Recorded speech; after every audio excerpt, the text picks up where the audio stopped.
এক সময় পেঁয়াজ কাটার বয়ে কখনো নিজে হাতে ডিম ভেজে খাইতাম না।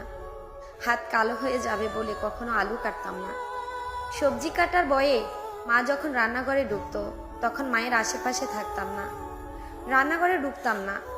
যদি হাত পুড়ে যায় আর পোড়া হাতের দাগ নিয়ে বাজে দেখা যাবে, এ ব্যাপারটা খুব গুরুত্ব দিতাম। খাবার শেষে প্লেটটা টেবিলে রেখেই উঠে যেতাম, তবুও মায়ের কোনো অভিযোগ ছিল না।